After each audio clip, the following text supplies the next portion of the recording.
ఏపీలో బీజేపీ మరింత బలోపేతం కావడంపై అధిష్టానం ఫోకస్ పెట్టింది. ఈ నేపథ్యంలో జిల్లా యూనిట్లలో కీలక మార్పులు చేసింది. పలు జిల్లాలకు కొత్త అధ్యక్షులను నియమించింది. ప్రస్తుతం ఉన్న వారిలో కొందరు మినహా అత్యధిక స్థానాల్లో కొత్త వారికి అవకాశం ఇచ్చింది. ఈ మేరకు ఏపీ బీజేపీ చీఫ్ పురంధేశ్వరి కొత్త అధ్యక్షుల పేర్లు ప్రకటించారు. కాగా రాష్ట్రంలోని అన్ని జిల్లాల్లో సోమవారం నామినేషన్లను స్వీకరించారు.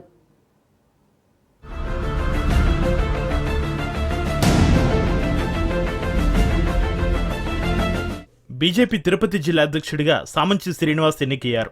సామంచి శ్రీనివాస్ను ఏకగ్రీవంగా బీజేపీ రాష్ట్ర నాయకత్వం ఎన్నుకుంది. జిల్లా అధ్యక్షుడిగా ప్రతి కార్యకర్తకు సముచిత స్థానం కల్పిస్తానని ఈ సందర్భంగా సామంచి శ్రీనివాస్ తెలిపారు.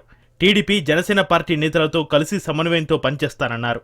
కేంద్ర ప్రభుత్వం చేసే అభివృద్ధి పనులను వివరిస్తూ రాష్ట్రంలో బీజేపీ విజయానికి కృషి చేస్తానని స్పష్టం చేశారు. కష్టపడి పనిచేసిన ప్రతి కార్యకర్తకు బీజేపీలో సముచిత స్థానం ఖచ్చితంగా లభిస్తుంది అన్నారు. పార్టీ నాకు అప్పచెప్పినటువంటి లక్ష్యం ఏంటంటే పార్టీ విస్తరణ. నా ఏకైక అజెండా పార్టీ విస్తరణ.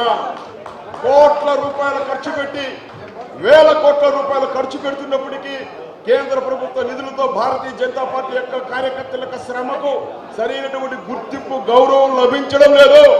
ప్రతి కార్యకర్తకు గుర్తింపు, గౌరవం లభించే దిశగా నేను పోరాటం చేయడమే నాకున్నటువంటి ప్రథమ కర్తవ్యం.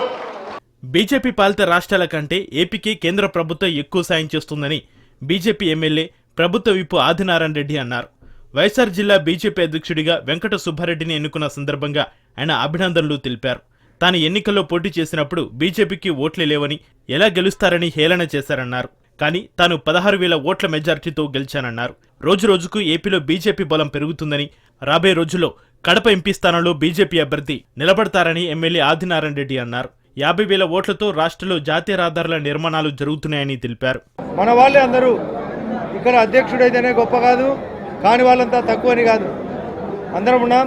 అందరూ హేళనగా మాట్లాడినారు. బీజేపీ పార్టీకి ఎక్కడ ఓట్లు ఉన్నాయి, కౌంటింగ్ అప్పుడు కూడా నాతో మాట్లాడినారు, నువ్వు గెలవవు అని, బీజేపీ పార్టీకి ఓట్లు రావు, సింబల్ ముందుకు పోలేదని. కానీ నేను 18,000 ఓట్లతో గెలిచిన. నాకు మా వాళ్ళందరూ ఇక్కడ చాలామంది సపోర్ట్ చేశారు. నేను ఎంపీ అభ్యర్థిగా నిలబడింటే ఎంపీగా గెలిచేవాని. బీజేపీ గుంటూరు జిల్లా అధ్యక్షునిగా చెరుకూరి తిరుపతిరావు నియమితులయ్యారు. ఈ ఎన్నికల్లో చెరుకూరి తిరుపతిరావు ఏకగ్రీవంగా ఎన్నికైనట్లు జిల్లా ఎన్నికల రిటర్నింగ్ ఇన్ఛార్జ్ ఉప్పలపాటి శ్రీనివాసరాజు ప్రకటించారు. అధ్యక్ష పదవి కోసం పోటీలో ఉన్న 8 మంది ఏకాభిప్రాయంతో చెరుకూరి తిరుపతిరావును ఎన్నుకోవడం అభినందనీయమని అన్నారు. రాబోయే రోజుల్లో అందరినీ కలుపుకొని పార్టీని బలోపేతం చేసుకుంటూ ముందుకు సాగాలని కోరారు. అలాగే రానున్న రోజుల్లో కూటమి నాయకులను, కార్యకర్తలను అందరినీ కలుపుకొని పార్టీ విజయానికి కృషి చేస్తానని తిరుపతిరావు తెలిపారు.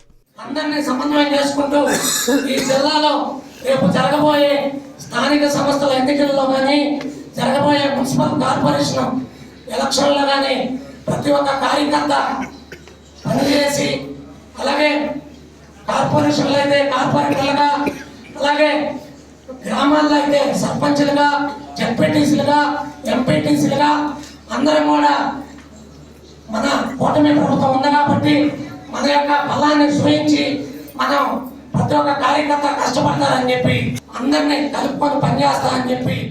విశాఖ జిల్లా అధ్యక్షుడిగా పరశు రామరాజు ఎంపికయ్యారు. బీజేపీ కార్యాలయంలో అధ్యక్ష బాధ్యతలు స్వీకరించారు. బీజేపీకి విశాఖ చాలా కీలకమైందని రాష్ట్ర ప్రధాన కార్యదర్శి సాగి విశ్వనాథరాజు అన్నారు. అందరి సమ్మతితోనే నూతన అధ్యక్షుని ఎన్నిక జరిగిందన్నారు.